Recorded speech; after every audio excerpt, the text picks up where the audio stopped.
ជំរាបសួរអ្នកទាំងអស់គ្នាខ្ញុំគឺជាអ្នកនិពន្ធសិភៅមួយក្បាលនេះគឺកលល្បិចបរោះនៅក្នុងទំនាក់ទំនងស្នេហាហើយគណៈពេលដែលខ្ញុំនិពន្ធសិភៅនេះខ្ញុំបានមតិយោបល់ពីមិត្តនារីជាច្រើនដែលគាត់បានឆាតមកដែលគាត់បានផ្ដល់ជាយោបល់ឲ្យហើយក៏គាត់បានសួរជាសំណួរហើយនៅក្នុងនោះដែរខ្ញុំក៏បានចាប់ផ្ដើមស្វែងរកចម្លើយណាហើយសំណួរដែលច្រើនជាងគេដែលខ្ញុំបានមកពីគាត់ហ្នឹងគឺគាត់ឆ្ងល់ថាអញ្ចេះហេតុអីបានជាពេលដែលបរោះមានទំនាក់ទំនងភ្លាមដំបូងជាមួយគាត់ហ្នឹងវាក៏ដូចជាទំនេរណាមានន័យថាអាចឆាតមកគ្រប់ពេលអាចមានពេលដែលថាឲ្យគាត់អញ្ចឹងណាឧទាហរណ៍ថាការឆាតដូចជាការនិយាយការផ្សេងអញ្ចឹងប៉ុន្តែនៅពេលដែលទំនាក់ទំនងហ្នឹងវាកាន់តែស្អិតរមួតវាកាន់តែស៊ីជម្រៅហើយក៏ចាប់ផ្ដើមមានភាពស្ងាត់ជ្រងំទៅវិញអញ្ចឹងណាហើយខ្ញុំក៏តាមស្វែងរកចម្លើយទាំងអស់ហ្នឹងហើយខ្ញុំក៏បានចងក្រងសភៅនឹងបដាហើយខ្ញុំក៏សិក្សាវិចិត្រជាបដាអញ្ចឹងខ្ញុំដាក់ចំណងជើងនៅខាងក្រៅតូចនេះខ្ញុំដាក់ថាស្នេហាបីដូចជាសង្គ្រាមអញ្ចឹងងាយចាប់ផ្ដើមតែពិបាកបញ្ចប់មែនតើវាអត់មានចម្លើយទេនៅពេលដែលយើងគិតថាចេះអ្វីក៏ដោយមិនថាតើជាបរិសុទ្ធហើយសូម្បីតែយើងក៏ដោយខោអាវឬក៏របស់របរដែលយើងប្រើប្រាស់ដែលយើងចង់បានណាដំបូងមកពេលដែលបានមកភ្លាមគឺយើងរំជើបរំជួលចិត្តគឺយើងរីករាយជាមួយវាណាប៉ុន្តែនៅពេលដែលយើងយូរទៅយើងក៏ធម្មតាទៅអញ្ចឹងមនុស្សប្រុសគឺដូចគ្នាខ្ញុំអត់និយាយថាទាំងអស់ហើយណាកុំឲ្យថាខ្ញុំនិយាយទៅខុសគឺមួយចំនួន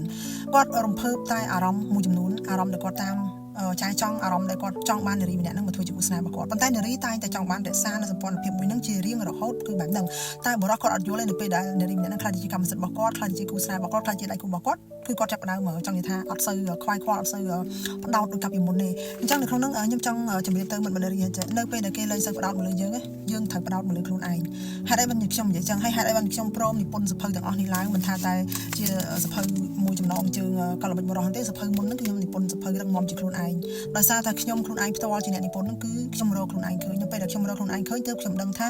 ខ្ញុំមិនព្យាយាមរកខ្លួនខ្ញុំនៅលើអ្នកដទៃឬក៏រកតម្លៃរបស់ខ្លួនខ្ញុំនៅលើអ្នកដទៃព្រោះអ្នកដទៃអាចកំណត់តម្លៃខ្ញុំបានទេមានតែខ្លួនខ្ញុំទេដែលអាចកំណត់តម្លៃខ្លួនខ្ញុំបានអញ្ចឹងហើយទើបខ្ញុំដឹងថានៅពេលដែលខ្ញុំរកខ្លួនឯងឃើញខ្ញុំជុំវិញទេខ្ញុំអត់មានត្រូវការក្តីស្រឡាញ់ក្តីបង្ក្រប់ពីអ្នកដទៃទ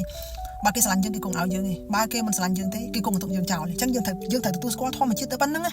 អញ្ចឹងនៅពេលដែលខ្ញុំនិពន្ធសភៅខ្លួនឯងរឹងមាំជាខ្លួនឯងហ្នឹងណាខ្ញុំចំណាយពេលអានសភៅប្រហែលជាជិត10ឆ្នាំ6 7ឆ្នាំដែលខ្ញុំអានគ្រប់សភៅទាំងអស់គ្រាន់តែថាអ្វីដែលខ្ញុំបានពីសភៅមកវិញគឺភាពរឹងមាំភាពឯករាជ្យម្ចាស់ការលើខ្លួនឯងអញ្ចឹងហើយខ្ញុំគិតថាអញ្ចឹងបើសិនជាខ្ញុំយកចំណេះវិជ្ជាឬមួយក៏ខ្ញុំយកអ្វីដែលខ្ញុំបានពីទាំងអស់នៅពីសភៅមកណាយកមកចងក្រងជាសភៅបន្តទៀតដើម្បីចែករំលែកទៅអ្នកទាំងអស់គ្នាជាពិសេសគឺស្ត្រីឲ្យគាត់មានភាពក្លាហានឲ្យគាត់មានភាពរឹងមាំដូចជាខ្ញុំដែរចុះខ្ញុំគិតថាល្អអញ្ចឹងហើយខ្ញុំចាប់ផ្ដើមនិពន្ធដំបូងគេគឺសភៅរឹងមាំជាខ្លួនឯងបន្ទាប់មកខ្ញុំនិពន្ធសភៅកលល្បិចបរោះនៅក្នុងទំនាក់ទំនងស្នេហាបើស្ដាប់ពីចំណងជើងមើលទៅដូចថាវារៀងប៉ះពាល់ដល់ស្ទះអារម្មណ៍មនុស្សប្រុសតិចដែរប៉ុន្តែនៅពេលដែលអានវាមិនមែនទេខ្ញុំគ្រាន់តែចង់ដឹងថាតើគេបានប្រើមធ្យោបាយអីនៅក្នុងការតាក់ទងនារីតើគេបានប្រើពាក្យសម្ដីអីខ្លះនៅក្នុងការតាក់ទងនារីហើយគេបានធ្វើសកម្មភាពណាខ្លះនៅពេលដែលគេចង់ផ្ដាច់ទំនាក់ទំនងឬក៏គេមិនសូវអើពើឬមួយក៏គេទុកចោលអីចឹងតែនារីមានអារម្មណ៍បែបបរោះគេអត់ដឹងទេថាយើងមានអារម្មណ៍បែបតែយើងខ្លួនឯងយើងដឹងច្បាស់ណាស់មែនអត់អញ្ចឹងខ្ញុំប្រាប់កលិចមួយនៅពេលដែលគេមិនឆាតមកយើងក៏ព្យាយាមឆាតទៅគេនៅពេលដែលគេមិនចូលមើលសាររបស់យើងក៏យើងក៏មិនទះសារដែរដោយសារអីយើងកុំធ្វើខ្លួនចង់និយាយថាពិភពលោកទាំងមូលអត់គេមិនបានវាជាការពិតនៅពេលដែលយើងធ្វើខ្លួនថាពិភពលោកទាំងមូលយើងអត់គេមិនបានណាជាទូទៅគឺខ្ញុំនិយាយតាមត្រង់ចឹងណាមនុស្សប្រុសគឺបានចិត្តនៅពេលដែលខ្ញុំឃើញមនុស្សស្រីជាទូទៅគាត់តែឲ្យយោបល់ខ្ញុំគាត់ព្យាយាមឆាតទៅគេយ៉ាងវែងឡាយពេលខ្លះចម្លើយដែលគេឲ្យមកមានដៃមួយមានន័យថាម៉េចមើលបរោះបើសិនជាចូលមើលវីដេអូខ្ញុំដែរជួយបកស្រាយមកមានន័យថាម៉េចអញ្ចឹងហើយខ្ញុំប្រាប់ថាមិនបាច់ព្យាយាមផ្ញើសារទៅគេទេបើគេនឹករលឹកយើងបើគេចង់តាក់ទងមកយើងគេចេះរកមធ្យោបាយឯងបណ្ដាញសង្គមបច្ចុប្បន្នមានច្រើនដែរឆាត Telegram ឬមួយក៏អ្វីផ្សេងជាច្រើនទៀតតែអាចតាក់ទងបានតែបើគេមិនចង់តាក់ទងមកទោះបីជាយើងមាន 1000 app នៅក្នុងនោះក៏គេមិនតាក់ទងមកដែរអញ្ចឹងកុំព្យាយាមពេកយើង focus យើងផ្ដោតមកលើខ្លួនយើងវិញតម្លៃយើងនៅកន្លែងណានៅពេលដែលយើងដឹងអំពីតម្លៃរបស់ខ្លួនឯងហើយយើងលេខខរឿងទាំងអស់ហ្នឹងខ្ញុំបានអានសភៅមួយរបស់ Del Carnegie ដែលគាត់និយាយអំពីសភៅយកឈ្នះក្តីទុកសាងជីវិតស្រស់បំព្រងមានន័យថានៅពេលដែលយើងផ្ដោតមកលើខ្លួនយើងធ្វើខ្លួនឯងរវល់យើងធ្វើឲ្យខ្លួនយើងខ្លាចជាមនុស្សម្នាក់ដែលរវល់ពេលដែលយើងធ្វើខ្លួនឯងខ្លាចជាមនុស្សម្នាក់រវល់គឺយើងខ្លាចជាមនុស្សម្នាក់ដែលមានតម្លៃហើយការរវល់ហ្នឹងមិនមែនមានន័យថារវល់ដោយអត់ប្រយោជន៍ទេណាយើងរវល់ទៅលើការងាររបស់យើងបើថាយើងមិនដឹងធ្វើអីទេរៀបចំផ្ទះទៅរៀបចំផ្ទះសម្បែងឲ្យស្អាតឲ្យមានអនាម័យឲ្យចេញមកឲ្យផាសុខភាពទៅអាហ្នឹងក៏ជាការរវល់មួយដែរមួយទៀតគឺរវល់ទៅលើការងាររកស៊ីរវល់ទៅលើការងាររកប្រាក់ចំណូលរវល់ទៅលើការមើលថែទាំអីផ្សេងឬក៏អ្វីដែលជាចំណងចិត្តរបស់យើងអញ្ចឹងនៅពេលដែលយើងធ្វើខ្លួនយើងឲ្យរវល់ណាយើងលែងមានពេលនឹកនាទៅលើរឿងទាំងអស់ហ្នឹងហើយបើសិនជាមនុស្សម្នាក់ដែលគេស្រឡាញ់យើងពិតប្រាកដខ្ញុំឧទាហរណ៍មនុស្សប្រុសណាគេទុកយើងចោលទេខ្ញុំហ៊ាននិយាយថាចឹងហ្មងគេខ្វាយខ្វល់ពីសុខទុក្ខគេខ្វាយខ្វល់អំពីមនុស្សនារីម្នាក់ដែលគេស្រឡាញ់គេខ្វាយខ្វល់អំពីយើងស្មាននឹងយើងធ្វើអីយ៉ាងបាញ់នៅសុខភាពមិនសុខបែបយ៉ាងតែបើគេមិនខ្វល់ពីយើងណាចង់ជឿទៅចង់ដេកប៉ែតទៅព្រោះខ្ញុំបានអានសាររបស់នារីម្នាក់នេះគាត់ឆាតមកខ្ញុំគាត់ដេកប៉ែត10ថ្ងៃហើយសង្សាររបស់គាត់សំបីតែឆាតមួយក៏មិនឆាតមកគាត់ឆាតទៅគេចង់10ដងគេមិននឹងចូលមើលផងអញ្ចឹងអានឹងយើងរៀនស្វែងយល់ដោយខ្លួនឯងហើយពេលនោះណាយើងចាប់ផ្ដើមទទួលស្គាល់ការពិត អ្នកណាដែលស្រឡាញ់យើងពិតប្រាកដគ្មានអ្នកណាទេគឺខ្លួនយើងហ្នឹងហើយ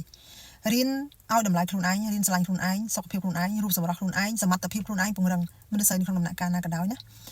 កុំបោះបង់ពេលវេលារលុយខ្ញុំនិយាយមែនតើសមត្ថភាពអីក៏មានដែរតែសមត្ថភាពរលុយកុំឲ្យបាត់បង់សោះកាលណាដែលអត់មានសមត្ថភាពរលុយហើយពេលខូចចិត្តរត់ទៅលុយផឹកកាហ្វេក៏អត់មានដែរអញ្ចឹងកុំណាកុំឲ្យសោះ